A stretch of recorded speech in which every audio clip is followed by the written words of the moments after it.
È tempo di vinifera, o meglio quest'anno è tempo di fuori vinifera. Andiamo a scoprire com'è cambiata la mostra mercato che si svolge in Trentino. Questo è Podcast di Vino, un podcast che ti racconterà storie, curiosità e aneddoti sul mondo del vino, raccontati direttamente da enologi, cantinieri e produttori. Io sono Stefano e sono in missione di Vina per te.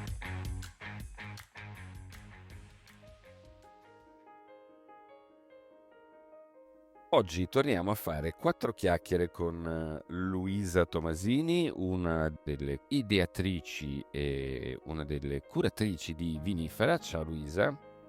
Ciao, buongiorno. Allora, chi mi segue conosce Vinifera perché ormai ho fatto un sacco di puntate con un sacco di cantine conosciute in questa bellissima fiera mercato. Ma Luisa, ce ne vuoi parlare tu? Perché quest'anno ci sono stati dei cambiamenti, giusto? Sì, c'era di novità qui. Ogni anno troviamo qualcosa di nuovo da fare o da dire. Quest'anno Vinifera ha deciso di lasciare il perimetro di Trento Fiere e di spostarsi non solo da quello spazio, ma proprio dalla città per andare nei luoghi del vino. Quindi quest'anno abbiamo scelto come territorio che ci ospiti la Piana Rotaliana Königsberg, quindi in particolare Mezzocorona, che detta così sembra essere distantissima, ma in realtà si trova veramente molto vicina alla città di Trento, quindi per chiunque volesse raggiungerci, diciamo, non è un'odissea assolutamente, anzi è molto ben fornita anche dal punto di vista dei trasporti, magari poi ne parleremo un po' meglio. Comunque, diciamo che la Piana Rotaliana è sempre stata nominata il giardino abitato dell'Italia, quindi anzi forse d'Europa a dire la verità. Quindi ecco, la cornice che ci ospita è molto bella e soprattutto abbiamo optato per una formula, diciamo, diffusa su più location, su più spazi che ospiteranno di conseguenza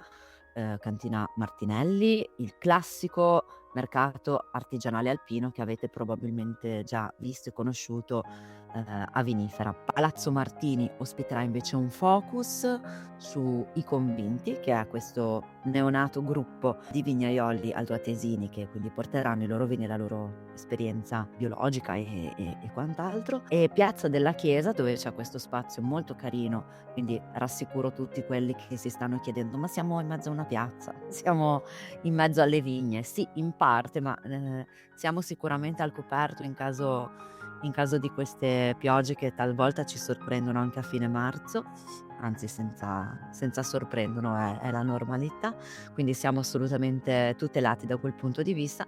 L'ultimo spazio, dicevo, è in prossimità della piazza della chiesa di Mezzocorona e in questo caso il focus è sui produttori local, sui produttori della Piana Rotaliana, che presenteranno non solamente il Teroldego, che magari è il loro vino simbolo della zona, ci sarà anche un banco dei Teroldego Evolution, però presenteranno tutta la loro produzione insieme al territorio ospite di questa edizione che, rullo di tamburi non credo ci sia, lo faccio io, che è Mamojada, Barbagia, Sardegna. Abbiamo quindi una rappresentanza isolana.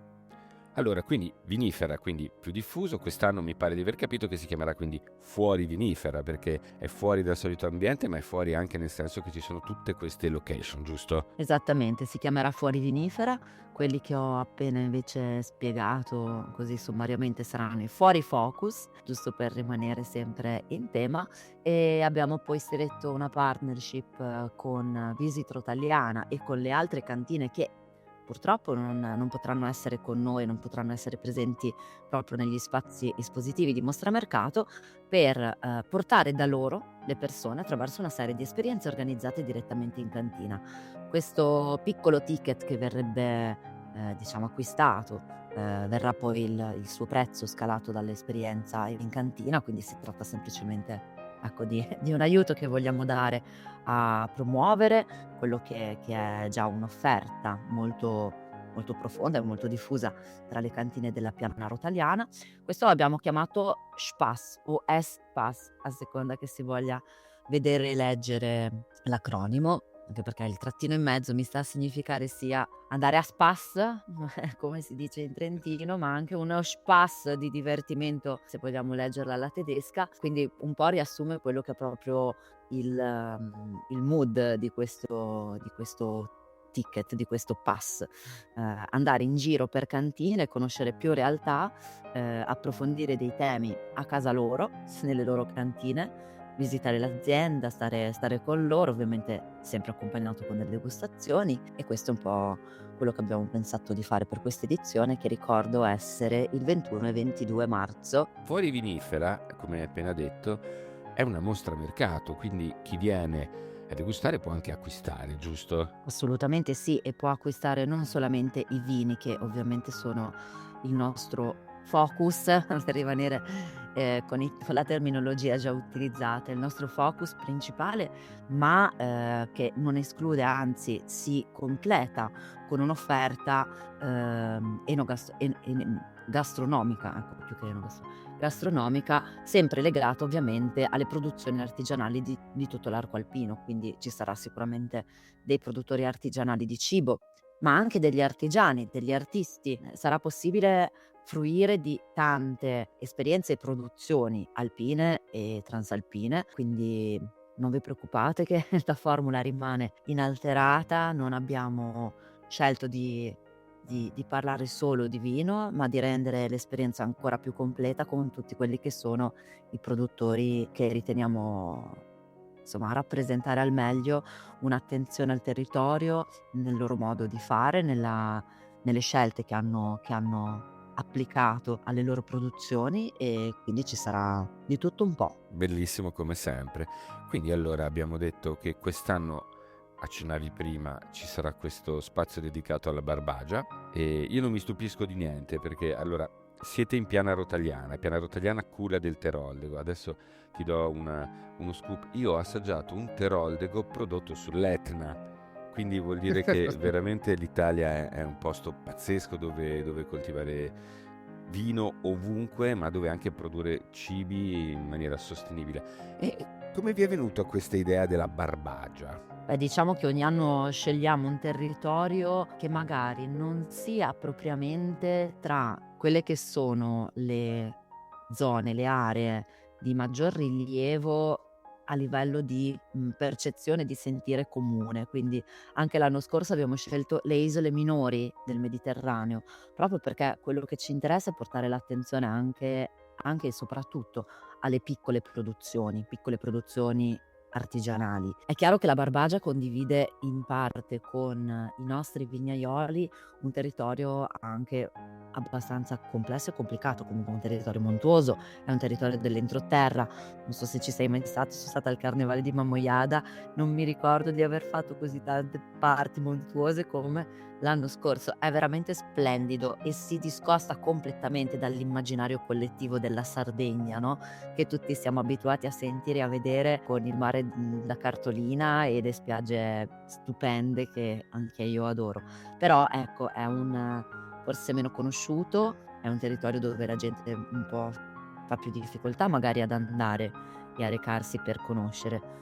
Te li portiamo noi. Ottimo, voi ce li portate qua a conoscere e poi noi andiamo a ritrovarli loro, come sono quando qualche anno fa avevate fatto come ospiti le cantine dell'Etna e sono andato a trovarne alcune, quindi poi è anche un'occasione per girare l'Italia, quindi Fuori Vinifera aiuta a conoscere qui sul nostro territorio prodotti da tutta Italia, ma poi alla fine aiuta a conoscere proprio tutta Italia. Quindi dicevi 21 e 22 marzo, giusto? Quindi a brevissimo, perché proprio fra pochi giorni, perché poi tra l'altro sono anche i giorni in cui si va a votare, quindi ricordiamo anche a chi ci ascolta che forse è il caso di andare a votare e poi di andare a Fuori Vinifera, ma che è raggiungibilissimo proprio con i mezzi pubblici. Io personalmente per venire farò treno e bus navetta, ma ti va di spiegare un po' meglio? Assolutamente, sempre con la tessera elettorale nella saccoccia, ricordatevela, vi prego. Fuori Vinifera sarà raggiungibile sia con la ferrovia Trento-Malé, quindi Mezzocorona ha questa grande fortuna di avere una doppia, per quanto sia piccolino e estremamente bello, ha questa doppia stazione dei treni, quindi c'è la stazione dei treni FS centrale, dove passano insomma tutti i treni che potete immaginare, e poi c'è la stazione Trento-Malé, quindi per chi parte da Trento sarà molto comodo raggiungerlo. Dopo noi esortiamo, in quanto anche quest'anno siamo ecoevento, quindi aderiamo a tutta una serie di politiche, di scelte che rispettano l'ambiente, che cercano di impattare il meno possibile dal utilizzare per l'appunto i mezzi di trasporto, condividere le auto e non muoversi con troppi mezzi. Anche perché mezzo Corona, per quanto sia molto bella, diciamo i parcheggi sono un po' limitati, quindi chiaramente abbiamo cercato di venire incontro alle necessità di tutti e tutte, fornendo un servizio gratuito di navetta continuo dalle 10:45 alle 19. Quindi una volta arrivati con il treno o alla stazione di Mezzocorona centrale o alla stazione di Mezzocorona della Trento Malé, ci sarà un servizio di bus navetta che continuativamente farà il giro da Cantina Martinelli e nella zona dei fuori focus, che comunque distano veramente pochissimo l'una dall'altra, perché a piedi è 1 minuto. Poi, se tutti e tutte avete voglia di farvi una bella passeggiata tra i filari, tra i muretti a secco, tra i palazzi storici di Mezzocorona, quella è la modalità di fruizione che più consiglio, perché l'ho fatta proprio l'altro giorno per fare 2 foto e 2 video e è sempre spettacolare e non è così complicato. Si coglie l'occasione di fare 2 passi, magari di farci scendere anche quel po' di vino in più che magari quel giorno si è consumato. Quindi si arriva facilissimo da Trento, si arriva facilissimo da Bolzano, sempre col treno, si arriva in un attimo dalla Val di Sole, dalla splendida Valle di Non, sempre col treno della Trento Malè. Quindi quest'anno siete praticamente il centro del mondo trentino per quei 2 giorni, perché ci si arriva veramente da qualsiasi parte. Ottimo, Luisa, guarda, come sempre è stata una bella chiacchierata. Noi ci vediamo a Fuori Vinifera sicuramente, perché vengo su per conoscere nuove cantine e nuove storie poi da raccontare a chi ci ascolta, e allora faremo un brindisi quando ci troviamo su, va bene? Assolutamente, grazie mille Stefano per lo spazio e il tempo che mi hai Buona dedicato. giornata! Buona giornata a te. Hai appena ascoltato Podcast Divino, ideato, mixato e realizzato da Stefano Bloise. Grafica di copertina di Daniela Berti. Seguici anche sui nostri canali social Instagram e Facebook per contenuti speciali e per rimanere sempre aggiornato sulle nuove iniziative di Podcast Divino. Trovi tutte le puntate e tutti i riferimenti della cantina anche sul sito www.podcastdivino.it. Podcast Divino scritto tutto attaccato, mi raccomando. Ci sentiamo alla prossima puntata e alla salute!